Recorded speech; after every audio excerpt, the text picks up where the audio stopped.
Graffiti in the Roots. From what I can recall, big shout out Goldie as well, good dear friend of yours, and obviously, you know, through the eras of Blue Note and record releasing and Birmingham Metalheads. You first came into contact with him when he signed your Spray Can art book in '87. Yeah, I think it was '86. Damn. I was through the '80s, I got into the whole hip hop thing in the early '80s. Yeah. You know, the DJing thing, graffiti, breakdancing, I was not so good at. But the graffiti and DJing really kind of appealed to me. I remember seeing a clip of Grandmaster Flash on TV, I think when I was like 13 or something. Fucking blew my mind, do you know what I mean? Just when like reports were coming from New York in '82, '83 about this new movement, do you know what I mean?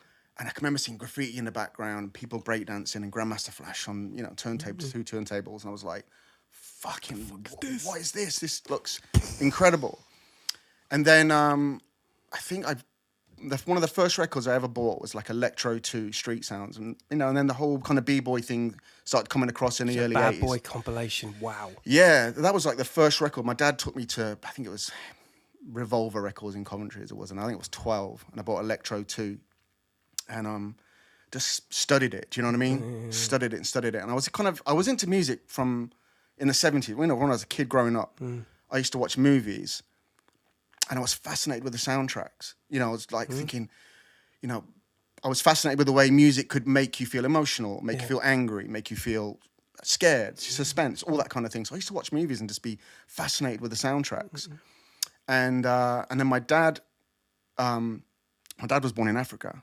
So he used to listen to a lot of reggae. So my childhood was like listening to a lot of reggae, but he was also into kind of like weird music. Like he was really into Pink Floyd, Tangerine Dream, Jean-Michel Jarre, anything kind of experimental. So up to the age of 10, that's all I can really remember was reggae and then just some psychedelic fucking crazy shit. Do you know what I mean? So I had that was my blueprint. The kind of transient crazy sounds. Yeah, which is kind of like what D&B is, man. Yeah. Especially the D&B I'm kind of into. So...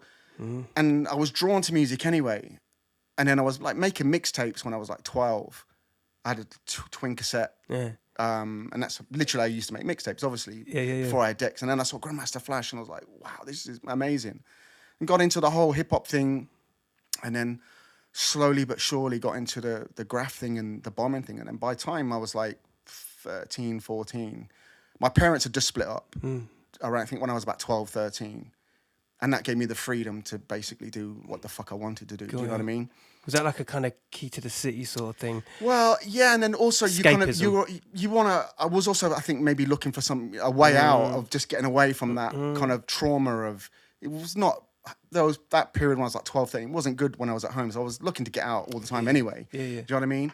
And then I was hanging around with like-minded kids that were kind of into the whole hip hop thing. You know, some people were more into breakdancing, some people were more into, you know, doing the music side of thing, and then there were people that were getting cans of paint and fucking going tagging, going bombing and everything. Do you know what I mean? It's quite mad when you lay it out like that. Hip hop was like the ultimate medicine for you because it had all the elements of attack, had all the elements of activity. I think just that whole thing. I mean, because we're all b-boys at the end of the day. Do you know what I mean? If we're of a certain age, we are. We're all b-boys, man. Do you know what I mean? Like drum and bass is an extension of b-boyism. Do you know what I mean?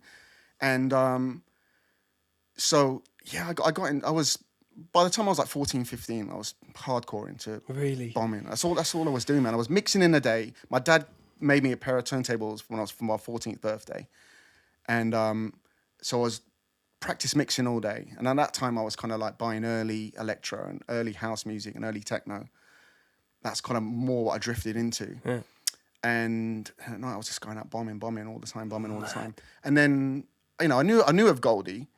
You know, Goldie was, I mean, because he was up the road from me, from Wolverhampton. Yeah. So I first knew of him because he was in, I think it was, they would call it the Wolverhampton B-Boys or the Birmingham B-Boys, breakdancing. Yeah. And I saw him breakdancing at an all-dayer, like, and, you know, obviously he's just larger than life character.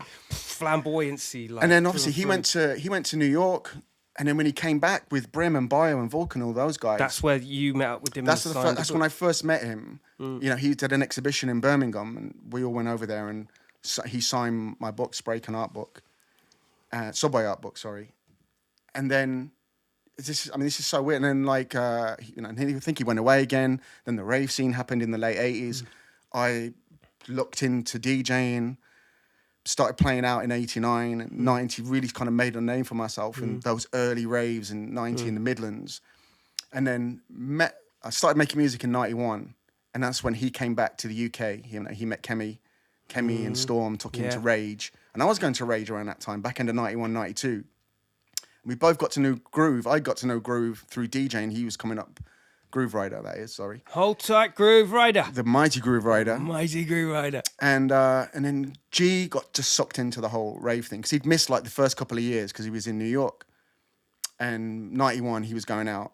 Big shout out Fabio as well, man. Oh my God, my guy. The Godfathers. The Godfathers. The Godfathers. And the reason why I'm here as a DNA. DJ, and I don't say that lightly, that's the gospel. I literally learned everything I know from watching those guys. Because, when you're coming up, man, you identify with someone that you're thinking, they're doing it right. And that's what they're the lessons I need to learn. I need to listen to what they're doing.